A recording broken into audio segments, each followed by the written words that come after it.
తాకట్లో ఉన్న మీ బంగారాన్ని విడిపించి ఆ రోజు ఆన్లైన్ రేటుకి కొంటాం. Sharma gold company. మరి నిర్మలా సీతారామన్ గారు మన తెలుగింటి ఆడబిడ్డ అయ్యుండి కూడా తెలంగాణ ప్రజలను మరొకసారి ఘోరాతి ఘోరంగా మోసం చేయడం, విస్మరించడం అన్నది చాలా అన్యాయం. భారతీయ జనతా పార్టీకి సంబంధించి మన గవర్నమెంట్ టోటల్ యూనియన్ బడ్జెట్ 53 లక్షల కోట్లు అయితే ఎడ్యుకేషన్కి పెట్టిన బడ్జెట్ 1%, హెల్త్కి పెట్టిన బడ్జెట్ మరీ దారుణం, అది కూడా 1%, 1.2% ఏదో ఉంది. ప్రధానమైనటువంటి విద్యా వైద్యానికి కూడా దేశవ్యాప్తంగా బీజేపీ మరి బడ్జెట్ పెట్టకపోవడం అన్నది కరెక్ట్ కాదు. దీని మీద ముఖ్యంగా తెలంగాణ యువ మిత్రులందరూ కూడా ఆలోచించాలని చెప్పి నేను అప్పీల్ చేస్తూ ఉన్నాను. అదేవిధంగా ఇది 12వ గవర్నమెంట్ భారతీయ జనతా పార్టీ. తెలంగాణ రాష్ట్రం ఏర్పడి 12 సంవత్సరాలు అవుతుంది. ఈ 12 సంవత్సరాల్లో ఇంకా కూడా ఏపీ రీఆర్గనైజేషన్ యాక్ట్కి సంబంధించి అనేక విషయాలు పెండింగ్ ఉన్నాయి. ఇన్ఫ్రాస్ట్రక్చర్ ఫండ్స్ పెండింగ్ ఉన్నాయి. మన రాష్ట్ర ప్రభుత్వం 47 అంశాల మీద అడిగితే ఒక్కటంటే ఒక్క అంశంలో కూడా ఒక్క రూపాయి కూడా ఇవ్వకపోవడం కేంద్ర ప్రభుత్వం నిజంగా దారుణం. నేషనల్ ప్రాజెక్ట్ స్టేటస్ ఏది కూడా ఇవ్వాలి, అది pending. Urban development funds pending. New airports for Telangana pending.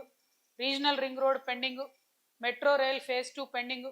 ఈ మెట్రో రైల్ ఫేజ్ 2 పెండింగ్ ఎందుకుందంటే కిషన్ రెడ్డి గారు ఏమంటున్నారంటే ఫేజ్ 1 అయిపోయినటువంటి రిపోర్ట్ ఇస్తే రాష్ట్ర ప్రభుత్వం ఆ తర్వాత ఫేజ్ 2 ఫండ్స్ ఇస్తారంట. అంటే మీరు ఇప్పుడు కనీసం కేటాయింపులు చేయకపోతే వచ్చే సంవత్సరం మొత్తం ఒక్క రూపాయి కూడా రానట్టే లెక్క కదా. ఈ సంవత్సరం లోపల రాష్ట్ర ప్రభుత్వం ఫినిష్ చేసిన రిపోర్ట్ ఇచ్చిందే అనుకుందాం, మరి రూపాయి కూడా రాదు కదా. కనీసం కేటాయింపులు చేస్తే ఫ్యూచర్ ఉంటుంది. మరి కిషన్ రెడ్డి గారు ఎట్లా చెప్తున్నారంటే తెలంగాణ ప్రజలకు ఏం తెలియదు అన్నట్టు వారిని తప్పుదోవ పట్టించడానికి చెప్తున్నారు. ఇది కరెక్ట్ కాదు. అట్లనే ఐఐఎం ఇవ్వాలి, అది పెండింగ్ ఉంటుంది. నవోదయ ఇవ్వాలి, అది పెండింగ్ ఉంది. కేంద్రీయ విద్యాలయాలు ఇవ్వాలి, అవి పెండింగ్ ఉన్నాయి.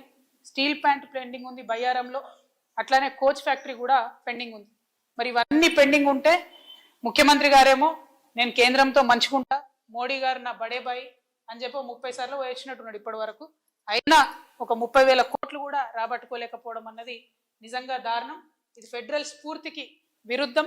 ఈ వైఖరి మానుకోవాలని భారతీయ జనతా పార్టీకి ఇక్కడ నుంచి మనకిద్దరు మంత్రులు ఉన్నారు, వాళ్ళిద్దరిని కూడా నేను డిమాండ్ చేస్తా ఉన్నా. అంటే విచారణ జరుగుతుంది కదా. The investigation is going on. Let it go. The investigation should happen in a more transparent way. And anyway, Honorable KCR Garu was the Chief Minister for last 10 years. So they might have called him. And he will answer for it, whatever they have called. So I have nothing to do with it. I am like you, waiting for the result. I am hoping that this entire phone tapping thing will be concluded somewhere or the other. Instead of just dragging it. మన ఏం జరిగిందో నాకు తెలియదు. చట్టానికి ఎవరు కూడా అతీతులు కాదనడానికి మాత్రం మనము ఆలోచన చేసుకోవాలి. సేమ్ థింగ్ నిన్న కేసీఆర్ గారిని ఫోన్ ట్యాపింగ్ పిలిచిన తర్వాత కూడా మళ్ళా వర్కింగ్ ప్రెసిడెంట్ కేటీఆర్ గారు మాట్లాడుతూ అనేకమైన అంశాలు చెప్పారు. విచారణకు పిలవడం నేరము, ఘోరము అన్నట్టుగా మాట్లాడినారు.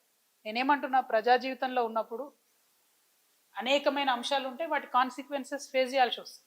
సో ట్రాన్స్పరెంట్గా విచారణ కొనసాగడానికి అందరం కూడా సహకరించి ఈ అంశాన్ని ఎంత తొందరగా క్లోజ్ చేస్తే అంత మంచిది. నేనేం తప్పు పట్టట్లే. నేనేమంటున్నా, వారు మాట్లాడిన మాటలు చూడండి. ఎట్లా అయితే మంచోడైనా చెడ్డోడైనా మేము చెప్పిన వాళ్ళకే ఓటేయాలన్నారో అసలు మమ్మల్ని విచారణకే పిలవద్దు అన్నట్టు మాట్లాడుతుంది. అసలు ఆ సిచ్యువేషన్ ఎందుకు వచ్చింది? ఇన్ని రోజులు పిలవలేదు కదా కేసీఆర్ గారిని విచారణకు. ఇప్పుడు ఆ సిచ్యువేషన్ వచ్చింది కదా. ఆ సిచ్యువేషన్ ఎందుకు వచ్చిందో ఇప్పటికన్నా అంతర్గతంగా వాళ్ళు పరిశీలన చేసుకోవాలి. 1, 2, ఒకవేళ పిలిచిండ్రు అనుకోండి విచారణకు, పోక తప్పదు. ఇప్పుడు రేపు నన్ను పిలిచినా పోతా. నన్ను కూడా అప్పుడు ఈడీసీబీఐ పిలిస్తే పోతే కదా. నేను చేసినా నేరం చేయలేదా అనేటటువంటిది నేను చేయలేదని నా మనసుకు తెలుసు, కానీ అది ప్రూవ్ అవ్వాలి కదా. ఇప్పుడు కూడా అదే జరుగుతుంది. సో చట్టానికి అందరం కూడా సహకరించాలి. పిలిచినప్పుడు పోతాం. కాకపోతే ఆ యొక్క ఆలోచన విధానం ఏదైతున్నదో అందులో మార్పు రానంత కాలం బీఆర్ఎస్ పార్టీని మాత్రం ఎవడు కూడా బాగు చేయలేదు. చట్టానికి సహకరిస్తాం కదా, చట్టానికి సహకరించకుండా ఎందుకుంటాం, వెళ్తాం. ఓన్లీ థింగ్ నేనేమంటున్నా అంటే కాంగ్రెస్ గవర్నమెంట్ గుంటనక్కతోని కంప్లీట్గా మ్యాచ్ ఫిక్సింగ్లు ఉన్నారు కాబట్టి వాళ్ళు దీన్ని కంక్లూడ్ చేయరు. నిజమైన నేరస్తులు బయటకు వస్తారని నేను అనుకుంటలేను. ఏదో టైంపాస్ చేసి ఇప్పుడు మున్సిపల్ ఎన్నికలు 10-11 రోజులు హడౌట్ చేసి వదిలేస్తారేమో అనేటటువంటి ఆలోచన నాకున్నది. కాబట్టి Congress has to prove if the government is transparent, if they are serious, investigation should go forward. ఏడబోతుంది 2 ఏళ్ల నుంచి ఎక్కడ వేసిన గొంగలు అక్కడే ఉంది, తిరిగిన దగ్గరే తిరుగుతూ ఉన్నది.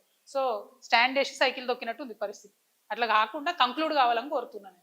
అంటే జైవీర్ రెడ్డి గారు రేవంత్ రెడ్డి గారు ఎంత క్లోజ్ అన్నది నాకు తెలియదు, నాకు అనవసరం కూడా. పాయింట్ ఏంటంటే వారు బాధ్యత కలిగినటువంటి ఎమ్మెల్యేగా ఉన్నారు కాబట్టి వారి కంపెనీ నుండి 5,600 crores ఇన్వెస్ట్మెంట్ ప్లెడ్జ్ చేసిండ్రు ఇలా. సో వేరే కంపెనీలాగా ఇది కూడా ఉట్టిగా టైంపాస్ ప్లెడ్జా, సీరియస్ ప్లెడ్జా వారు చెప్పాలి, ప్రభుత్వం చెప్పాలని నేను అడుగుతున్నాను. మిగతా కంపెనీస్ మేము చెప్పినటువంటి ఇప్పుడు చూపించినటువంటి కొన్ని అయితే వెబ్సైట్ లేని కంపెనీలు కూడా 5,000 కోట్లని ప్లెడ్జ్ చేసారు. 10 లక్షలు పేడప్ క్యాపిటల్ ఉన్న వాళ్ళు కూడా 3,000 కోట్లు అని చెప్పి ప్లెడ్జ్ చేయడం జరిగింది. సో నేను అందుకని అంటున్నాను, అంటే చెప్తే మీకు బోర్ కొడతాను, అన్ని పేర్లు చెప్పలే, ట్వీట్ చేస్తావి, మీరు డీటెయిల్స్ చూడొచ్చు. మీరు కూడా ఒక్క నిమిషం గూగుల్లో కొడితే మీకే తెలుస్తుంది ఏంది పరిస్థితి అని. Total fake, total fake. ఏదో 1-2 రియల్ కంపెనీస్ ఉన్నా కూడా అవేంది అని అంటే అక్కడ మార్కెట్కి అసలు వీడికి ఎట్లా వస్తారు, ఆ స్ట్రీమ్లో ఇంతగానం ఎట్లా ఇన్వెస్ట్ చేస్తారంటే సమాధానం లేదు, రోడ్ మ్యాప్ లేదు. సో వీటి మీద స్పష్టత ఇవ్వాల్సిన బాధ్యత ప్రభుత్వానికి ఉన్నది, ప్రశ్నలు అడిగే బాధ్యత ప్రతిపక్షంగా మాకున్నది, కాబట్టి మేము అడుగుతాం.